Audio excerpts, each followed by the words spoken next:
My name is Serena Vale, 32 years old.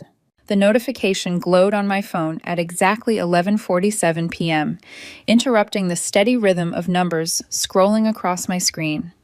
I had been buried in quarterly occupancy reports for Azure Shore International, the hospitality group I quietly controlled, when Instagram lit up with a push alert. Chloe Winters, 23, posted a new photo. I tapped it without thinking, and there she was. My sister's radiant face filled the screen, framed by golden resort lights, her arm around my parents and her husband, Derek. The background was unmistakable. Glass railings, turquoise infinity pool, the kind of exclusive suite reserved months in advance. The caption sliced through me like a blade, though it was dressed in cheerful hashtags. Family vacation without the burden. Finally, some peace and relaxation with the people who matter. Had blessed. Family time. Had no dramamas. I stared at those words, without the burden, longer than the picture itself. The photo had already pulled in more than 800 likes. Mom had chimed in with, perfect family time. Dad added, best vacation ever. Derek wrote, no toxic energy equals best energy. Every comment was another shove, another reminder that to them, I wasn't family. I was the shadow that spoiled the frame, the person best cropped out. I swiped through the rest of the album, each photo carefully curated to announce their joy. Mom and Dad laughing over cocktails by the pool. Chloe and Derek grinning at a candlelit beachside dinner. The entire group raising champagne flutes as the sunset bled red across the horizon. Everyone smiling. Everyone basking. Everyone except me. My own reflection in the darkened phone screen looked pale, exhausted, and hollow in comparison. Around me, my apartment seemed to echo their judgment. Secondhand sofa with a fraying seam, modest TV, leftover takeout cartons from the Vietnamese place down the street. To them, this was proof of failure.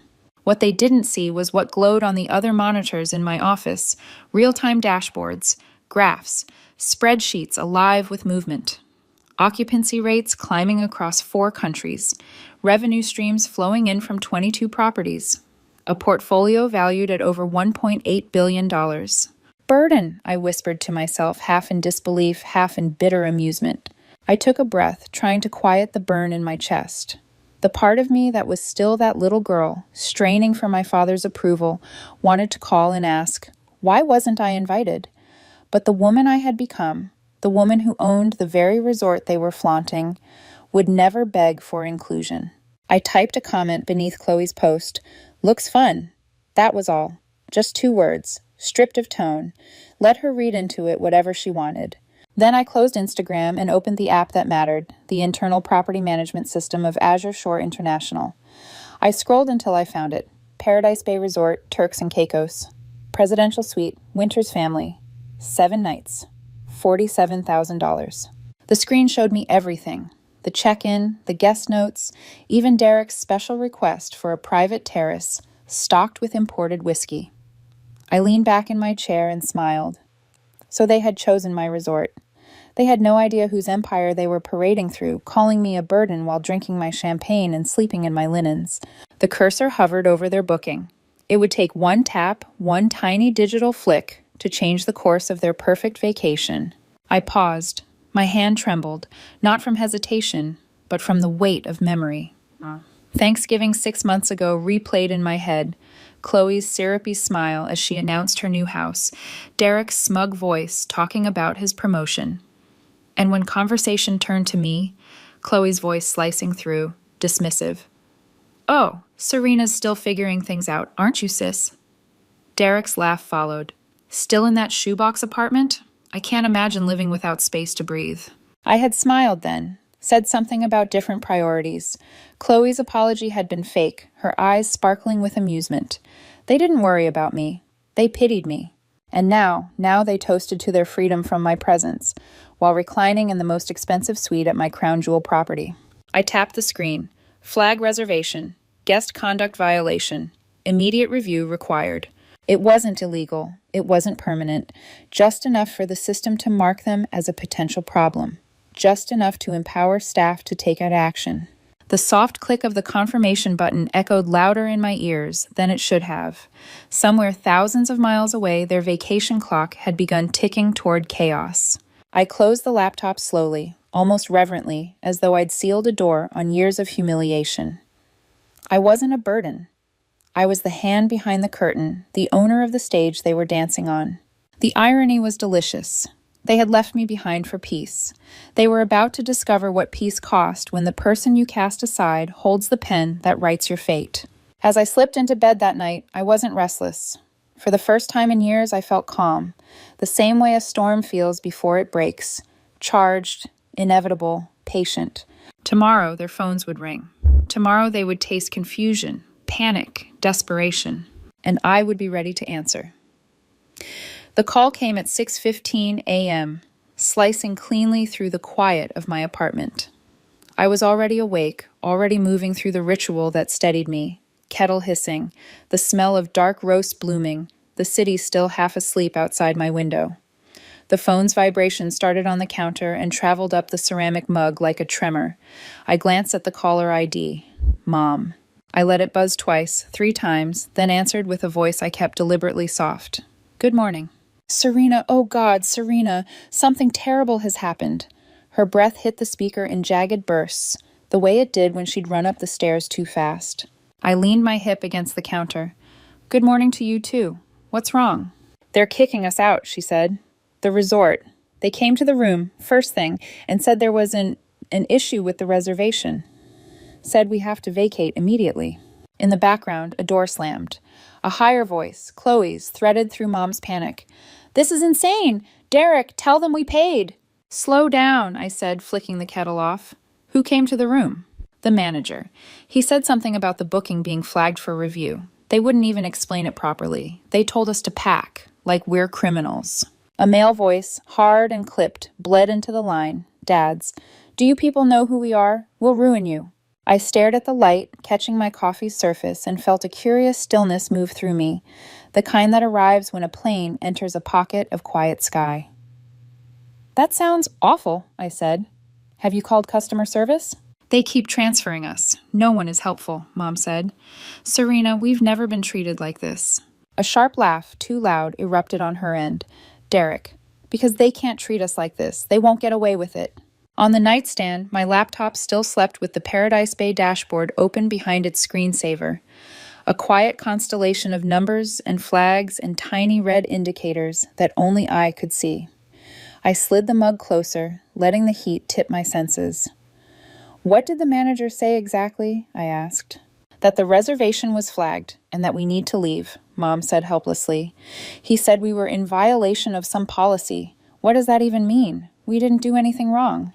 A muffled sound traveled up the line, Chloe's dramatic, hiccuping sob. This is ruining everything. This was supposed to be perfect. Derek again, tinny with indignation. We'll sue. We'll post everywhere. We'll get a full refund and then some. I let them talk. Let the cacophony of their outrage wash through me like static. I'm so sorry this is happening, I said finally, careful with each word. Is there anything I can do? Mom latched onto the question as if it were a rope lowering from a helicopter. I don't know. Do you still have connections from when you worked at that little boutique inn? She said it the way people talk about an embarrassing youthful hobby. Piano lessons. A phase. Could you ask someone to help us? Just to unflag it? Across my desk lay a framed photo I rarely noticed. Me at 22, hair too long, smile too wide, standing in front of a small coastal hotel with a set of keys in my hand. The beginning.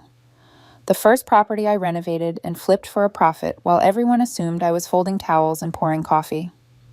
I can ask around, I said, but peak season makes everything tight. If the system flagged it, the staff might not have much flexibility. I can't even get through to a person who will listen, Mom said, the tremble back in her voice. Chloe keeps saying we should just move to another resort, but everything is booked. Everywhere is booked, Chloe snapped, closer to the phone now. They know that. They're doing this on purpose. The manager had this smug little smile. Chloe, I said, sometimes managers smile because they're trained to. It isn't personal. Of course you'd take their side, she fired back. You always do. I smiled into the steam. I said it isn't personal. A long breath shuddered through Mom, as if she were gathering herself around an apology. Sweetheart, I know this isn't your problem. I thought you might have an idea, something we haven't tried. The way she said sweetheart slid over old scars. I set my mug down carefully. You've tried front desk, customer service, and asking for a manager. What about asking to speak to the owner? The owner? Mom repeated, like I'd suggested summoning a ghost. The owner's group, I amended smoothly. Larger properties usually have an ownership layer. They won't always talk to guests, but you can ask to escalate. Do you know them? She asked. It was small, that question, and it landed heavier than it should have. Do you know anyone important? I know of them, I said, but you should start with the channels on site. Did they give you a timeline? 2 hours, Mom whispered. 2 hours to pack and leave. Behind her, Dad's voice rose again, barking into a void where no one obeyed him anymore. For a second, an image cracked across my mind. Me at 11, chin tucked, listening to that same voice lecture me about responsibility. Because I forgot to place the forks parallel to the knives for Sunday dinner. When I finally looked up that night, he'd said, "Don't make this family harder." As if I were a weight he lifted alone. I took a slow sip. I'm sorry, Mom. I wish I could fix it. Try asking to escalate to ownership. And, if you can't stay there, maybe look for smaller boutique properties nearby. They sometimes have last-minute openings. Everything is so expensive last minute, she murmured. We saved for this. I understand. I let a beat pass. Keep me posted, okay? There was a rustle, as if she'd pressed her palm to the phone. Thank you for answering, she said. Of course. I hung up and stood there for a while, listening to the soft ticks my apartment made as the morning warmed it. When the kettle had cooled and my mug was half empty, I opened my laptop and watched the dashboard wake. The reservation glowed at the center of it. A red tag, now pulsing like a heartbeat. The notes log had grown overnight. Late-night terrace music despite quiet hours. A bartender's complaint filed at 11:28 p.m. A housekeeper's report about guest interference. I traced the lines of data the way other people might trace a constellation, finding shapes and points of light. They had told the world they wanted a vacation without the burden. They had told themselves they deserved more than the boundaries other guests accepted without question. You could always tell who believed rules were suggestions by how surprised they looked when those rules held. My phone buzzed again. A text from Chloe. They said we have to go. This is ridiculous. Do you know anyone who can fix computer mistakes? A crying emoji. A furious face. Another crying emoji. I typed, I'm so sorry. That sounds stressful. Maybe try asking for a written explanation. That sometimes helps with escalations. She left me on read for 5 minutes, then, we need solutions, not tips. A second text, a minute later, do you even get how humiliating this is for Mom? I stared at the thread until her gray typing bubbles went away. A memory rose unbidden. Thanksgiving, my fork hovering as Chloe laughed about Derek's bonus and Mom nodding along, eyes sliding past me like I was a draft in the room. We worry about you, Mom had said then, in that syrupy voice that made concern sound like pity. It's hard to watch you struggle. Struggle? What a clean word for a story they never asked me to tell. By 7:03 a.m., my head of PR had replied to the screenshot I'd sent at midnight, drafting a neutral statement addressing inaccuracies in social posts, legal on standby for takedown if defamatory. Underneath it, a small sun icon my assistant liked to use, as if we were texting about weather. Another call from Mom at 7:12. I let it ring and then picked up. Any luck? I asked. They're telling us it was a conduct issue, she said, tone swinging from panicked to wounded, that we violated guidelines. We didn't. We were just enjoying ourselves. What guidelines? I asked. Noise, respect toward staff, she said, the words tasting strange in her mouth. Then quieter. They said there were complaints. The silence stretched. I could hear the ocean on her end as if it were in my ear, the particular hush of morning waves, and the soft thud of suitcases being wheeled across tile. I'm sure it's a misunderstanding, I said. These things usually are.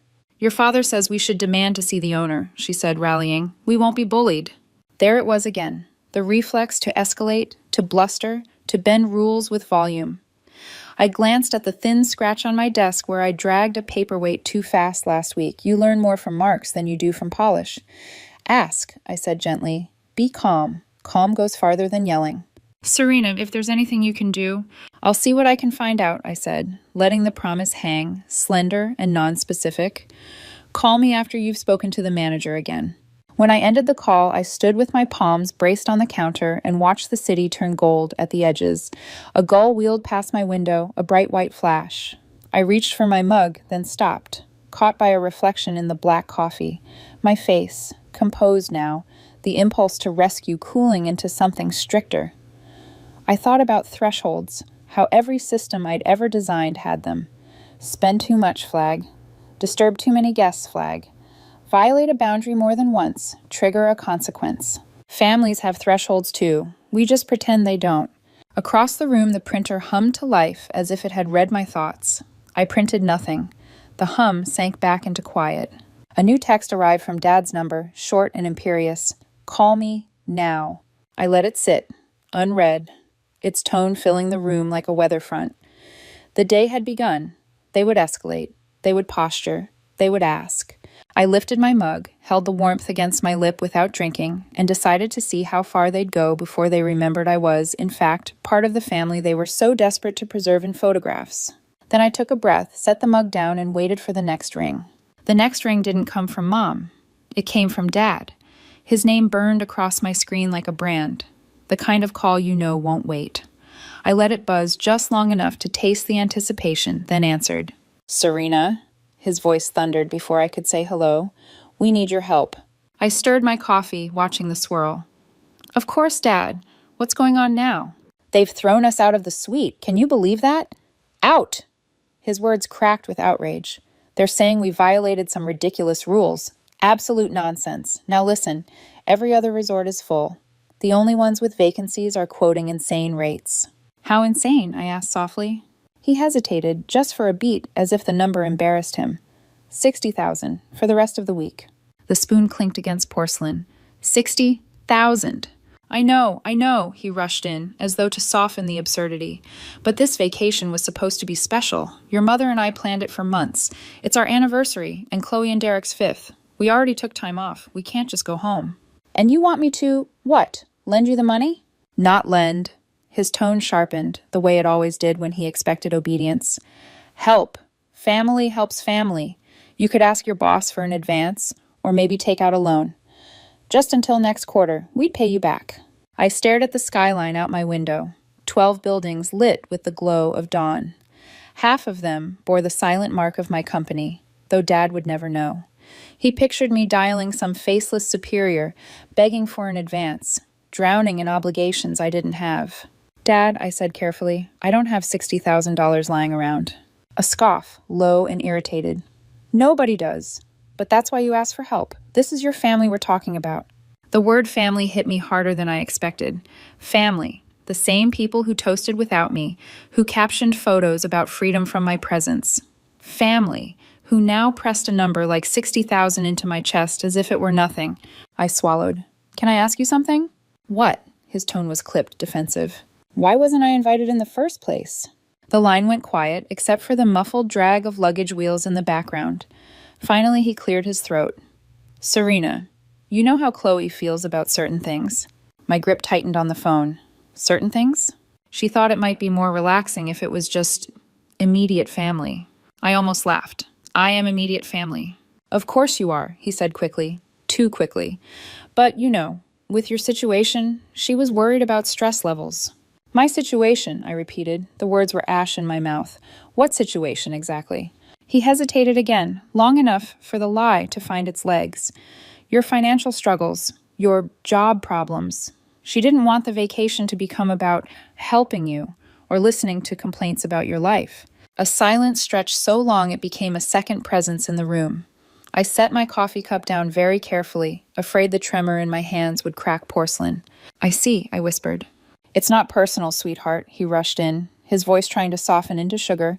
Chloe just wanted 1 week where she didn't have to worry about anyone else's problems. Right, I said, because my existence is a problem. That's not what I said. It's what you meant. He exhaled, exasperated. Serena, can we focus on the immediate issue? We really need your help here. I almost smiled. The shift was always the same. Whenever accountability brushed too close, he rerouted. Focus on the issue. Solve the problem. Silence the wound. What exactly are you asking me to do? I said. We need 60,000 to secure another property, he repeated. It's our only option. And you think I can just conjure that? You're resourceful. You always find ways. The words were meant as a compliment, but they sounded like a verdict. You always clean up our messes. You always carry the weight. Behind him, Chloe's voice pierced the call. Tell her it's urgent. Tell her this is ruining everything. Chloe, I heard Mom hiss, don't. But Chloe didn't stop. She owes us after everything, after all we've done for her. I let the words hang there, burning in my ear. After all they'd done for me, a lifetime of pity wrapped in a bow of superiority. I took a long, slow breath. I'll see what I can do, I said finally. Good girl, Dad said, relief flooding his tone. I knew you'd come through. But Dad, I added, voice flat, if I really am such a burden, why are you leaning on me now? Silence. I let it stretch until it was unbearable, then ended the call before he could answer. The phone slipped from my hand and landed softly on the couch cushion. I closed my eyes, listening to the faint hum of the city waking below. They thought I was powerless, thought I was still the girl folding napkins in the shadow of their laughter. They had no idea the strings I held. On my laptop, the Paradise Bay dashboard blinked alive again. The Winters family, tagged in red, stood out like a stain on a white tablecloth. They had chosen to cut me out. Now they were about to learn what exclusion costs. By mid-morning, the texts were piling up. Mom's came in frantic bursts, Chloe's in long screeds laced with crying emojis and exclamation marks, Derek's in blunt accusations that made me smirk more than flinch. But it was Dad's silence that pressed the heaviest. He wasn't texting anymore. He was waiting for me to move, to fix, to salvage their golden week. I closed my messages and opened my laptop instead. The Paradise Bay dashboard glowed with a fresh update. Guest conduct file, Winters family. My assistant, Maya, had delivered exactly what I asked for, an internal report of their stay so far. The list was longer than I expected. Noise complaints filed by 3 separate suites. Music blaring past midnight. Staff harassment report. Bartender noted Derek making crude jokes at the pool bar. Guest interference. Chloe following housekeeping staff into the hallway, insisting her suite wasn't sterile enough for influencers. Online activity. Negative reviews posted from Chloe's account while still checked in, including one that compared Paradise Bay's cuisine to third world cafeteria food. I leaned back, staring at the screen. They hadn't even needed my flagging to get ejected. They were digging their own grave, one tantrum at a time. The irony almost made me laugh. I remembered Thanksgiving 6 months ago, with startling clarity. Chloe had sat at the head of the table, her voice sweet and commanding, steering the conversation to her new kitchen backsplash and Derek's quarterly bonus. Mom clapped like an audience member. Dad nodded approvingly. And me? When Aunt Clara asked how work was going, I had inhaled, ready to talk about my expansion into Central America. But Chloe cut in with a syrupy smile. Oh, Serena's still figuring things out. Aren't you, sis? Derek piled on, smirking. Still living in that shoebox apartment? Can't imagine not having space to breathe. I'd forced a smile, said something vague about different priorities, while the rest of the table laughed. Chloe's fake apology followed. Sorry, that was mean. I just worry about you. Worry. That was always her word for pity. And now here they were, being expelled from the very jewel of my empire, crying about unfair treatment, while their own behavior screamed entitlement. My phone buzzed. Dad. This time I picked up. Any luck with the money? He demanded, skipping greetings. Actually, Dad, I said, tone calm as glass, I found out something interesting. A pause. What do you mean? I have a friend in hospitality. She checked the system for me. Turns out your reservation wasn't flagged by mistake. That's ridiculous, he snapped. We didn't do anything wrong. Noise complaints, harassment, posting false reviews, I recited. Does any of that sound familiar? That's not how it happened, he stammered. Derek was reported for making inappropriate comments to staff. Chloe wrote 3 negative reviews while she was still a guest. You blasted music after midnight. Those aren't rumors. They're documented. From his end, silence. Then Derek's voice in the background, indignant. I was just being friendly. They're exaggerating. Friendly, I echoed. Is that what you call cornering a bartender at the pool? Serena, Dad cut in, his voice lowered now, almost pleading. You don't understand. They're blowing things out of proportion. I smiled without warmth. Maybe. Or maybe you've all become so used to bending rules that you don't see yourselves breaking them. That's not fair. What's not fair, I said slowly, is being called a burden by my own family. What's not fair is being excluded from a family vacation, only to be begged for money when your behavior gets you kicked out. That post, he began. Don't, I warned. My voice cracked like ice. Don't pretend Chloe's caption wasn't about me. Family vacation without the burden. 800 strangers liked it. 800 strangers knew I wasn't worth inviting. Silence stretched. Finally, he said, I didn't see the post. Of course not. You don't follow me, Dad. None of you do. You don't even know what my life looks like because you've decided it isn't worth knowing. For a moment, I thought I heard him falter, the faintest break in his steel. But then he cleared his throat, steady again. Serena, please. This isn't the time for old wounds. We need a solution. I pressed my nails into my palm, grounding myself. Then figure it out yourselves. Serena, I have to go. I hung up. The phone buzzed again within seconds, but I let it ring. My heart pounded in my ears, not from guilt, but from release. Years of swallowed words had finally found a voice. I reopened the report, scrolling through every documented misstep until the file felt like scripture. Proof. Proof that I was not crazy. Proof that I was not the problem. Proof that the burden wasn't me, it was them. And the best part? They still had no idea how much of their fate rested in my hands. By noon, Chloe had turned her outrage into content. Her Instagram story was a carousel of dramatics, shaky videos of luggage piled in the lobby, Derek pacing like a lion, Mom dabbing her eyes with a tissue for effect.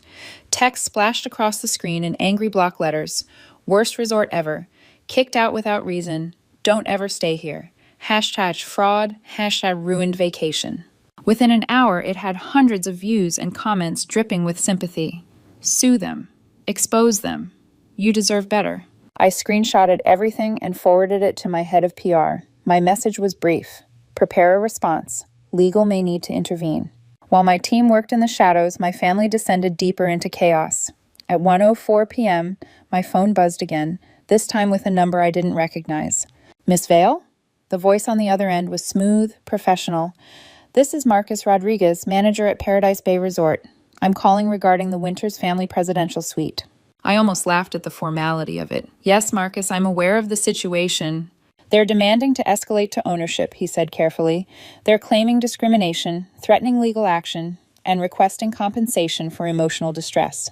Of course they are, I murmured. What would you like us to do? I stared at the skyline, my reflection ghosting against the glass. Document everything. Save staff statements, guest complaints, timestamps. Every word they've said online. Ownership will review the file before responding. Yes, Miss Vale. And Marcus? Yes? Make sure my staff feels protected. If Derek approaches another bartender, I want him escorted off the premises without hesitation. A pause, then a smile in his voice. Understood. I ended the call and sat back, letting the satisfaction ripple through me. They had begged to speak to the owner. Soon, they would realize they already had. But for now, I played my part. At 2:17 p.m., Chloe called directly. Her voice was raw, threaded with desperation. Serena, please. This is insane. They're refusing to give us compensation, threatening to sue us for defamation, and Dad is losing it. You have to help. I kept my tone neutral. What exactly do you think I can do? You have friends in hospitality. You said so. Maybe they can smooth things over. Explain we're good guests. Good guests, I repeated softly. We were, she snapped, then softened to instantly, her voice breaking. Serena, please. We've spent almost $50,000 and now they're treating us like garbage. You don't know what this is like. Oh, but I did. I knew exactly what it was like to be treated like garbage, to sit at a table and be dismissed, to watch them laugh without me, to see my worth measured in what I failed to provide. Chloe, I said slowly, sometimes things aren't what they seem. Sometimes the problem isn't the system. Sometimes it's the guest. Silence. What are you implying? She asked, voice sharp. I let the pause stretch, savoring it. Nothing. Just that I've heard things. Complaints. Reports. Her breath caught. From who? I smiled. I have my sources. She tried to laugh, but it wavered. Since when do you know more about luxury resorts than we do? Since I built one from the ground up, I thought. Since I bought 22 more before you even noticed. Since the empire you think is faceless has always had my name carved into its foundation. But I didn't say any of that. not yet. Instead, I whispered, maybe the real question is, why don't you know anything about me? The silence on the line was deafening. I could almost hear her mind scrambling, trying to bridge the gap between the sister she dismissed and the one who spoke now, with calm authority. Serena, she said finally, voice smaller, what exactly do you do for work? The question hung in the air, a crack in the facade, the beginning of an unraveling. I looked at the Paradise Bay dashboard glowing on my laptop, their names in red, their conduct file thick with arrogance, their pleas stacked in my inbox. I let the quiet press against her until she whispered again, almost afraid of the answer. Who are you really? The question lingered, raw and trembling on Chloe's tongue. Who are you really? For a moment, I let the silence stretch. I wanted her to feel it, the weight of not knowing, the sting of realizing she had never cared enough to ask. Finally, I said, I run a hospitality company. A company? She laughed, shaky and dismissive, as if I'd confessed to managing a bed and breakfast. Like, front desk? Concierge? I leaned back in my chair, fingers drumming against the desk. Hotels, resorts, restaurants, properties in 15 countries. Her end of the line went still. That sounds nice. It's more than nice, Chloe. It's a billion-dollar company. She inhaled sharply. Wait, what? Azure Shore International, I said evenly. Maybe you've heard of it. I could hear her breath quickening. You work for Azure Shore? I don't work for Azure Shore. I am Azure Shore. The silence that followed was so absolute, I thought for a second the call had dropped. Then her voice came back, strangled, almost childlike. Serena, what are you saying? I'm saying, I whispered, I own the company. I built it. Every property, every account, every employee, it's mine. There was a muffled sound in the background. Derek asking what was wrong. Chloe shushing him furiously. That's impossible, she said finally. Why? Because I live in a modest apartment? Because I drive an old car? Because you all assumed I was failing? We were worried about you, she stammered. No, you pitied me. You dismissed me. You told yourself stories about how I couldn't hold down a job, about how I was struggling. You never once asked. You just decided. Her breathing grew frantic. If you're serious, if this is true, then you could help us. You could call Paradise Bay. You could explain that we're your family. A sharp laugh escaped me. Chloe, do you want to know something funny? What? I don't need to call Paradise Bay. I already know everything about your stay there. Her voice cracked. What do you mean? I mean, I own Paradise Bay Resort. The resort where you called me a burden. Where Derek harassed my staff. Where you posted negative reviews and screamed at the front desk. That's my property. My employees. My decision. The phone went so quiet I could hear my own heartbeat. You own the resort? She whispered. Yes, and you were ejected for being terrible guests. She made a sound like a sob strangled halfway. I didn't know. Of course you didn't, because you never cared to know. You never listened. I'm so sorry, she blurted.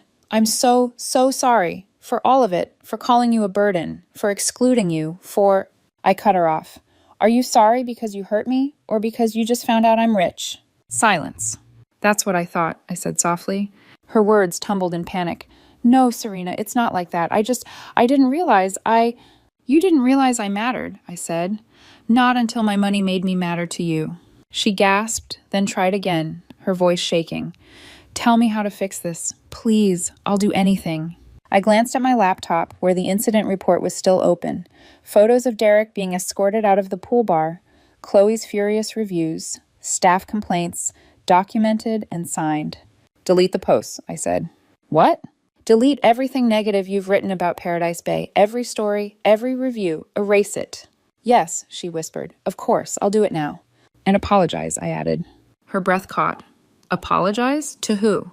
To everyone. Post a public apology. Admit you were disruptive guests. Admit the staff was right to ask you to leave. Serena, that's humiliating. Not as humiliating as being thrown out of my resort, I said coldly. Do it, or I'll release the reports myself. Screenshots, statements, everything. Imagine what your followers will say then. She was crying now. Okay, I'll do it. Good, I said. Then I let the words hang, heavy as an executioner's axe. And Chloe, the next time you plan a family vacation, either invite your whole family or pay for it yourselves. You don't get to exclude me and then come crawling when it all falls apart. She sniffled. I understand. No, I said, my voice low, unshakable. You don't. Not yet. But you will. By evening, Chloe's Instagram looked strangely hollow. Every furious post about Paradise Bay was gone. The stories had vanished, her righteous hashtags erased. In their place was a new message, trembling with forced humility. Apologies to Paradise Bay Resort. We were not respectful guests and understand now why we were asked to leave. The staff handled a difficult situation with professionalism. Lesson learned. Gratitude matters more than entitlement. It had barely 20 likes, a fraction of the engagement her outrage had earned. The sympathy had dried up. The apology fell flat. I watched it, expressionless, then closed the app. That night, Dad called. His voice was quieter, like a man who had been dragged through a storm. Chloe told me about your company. Did she? I asked, leaning back in my chair. Why didn't you ever tell us? I laughed softly, bitterly. I tried, Dad, more than once. But every time I opened my mouth about work, one of you cut me off, or changed the subject, or told me to get serious about my career. I didn't know, he said. No, you didn't want to know. It was easier to assume I was failing. He went silent. When he spoke again, his voice trembled. We've been terrible. Yes, I said simply. How can we fix this? I let the question breathe. For once, the power was mine to wield. I don't know if you can, but if you want to try, prove it. Go 6 months without asking me for money, without treating me like an embarrassment, without flaunting my name to your friends. 6 months. Then maybe we start rebuilding. He exhaled, shaky. 6 months, we can do that. One more thing, I said. If I see a single post about having a successful businesswoman in the family, if I catch wind of you bragging about Azure Shore, it's over. Permanently. Silence, then, understood. I hung up. 3 weeks later, a letter arrived from Mom. Handwritten, trembling ink. No requests, no excuses, just an apology. She enclosed an old photo from my high school graduation. The 4 of us together, before Derek, before judgment, before the fracture. She wrote, I want to feel this pride again, not because of your money, but because of who you are. It was a start. 6 months passed. They didn't ask. They didn't beg. And then one evening, I agreed to dinner with my parents. Just the 3 of us. No Chloe, no Derek. The meal was awkward, then tender. We talked about Mom's book club, Dad's golf game, my trip to inspect new properties in Costa Rica. Normal. Human. Almost family. Chloe never came back to the table. She and Derek moved to Florida, her posts dwindling into curated smiles that felt hollow even through the screen. But one December, a card arrived, simple, handwritten.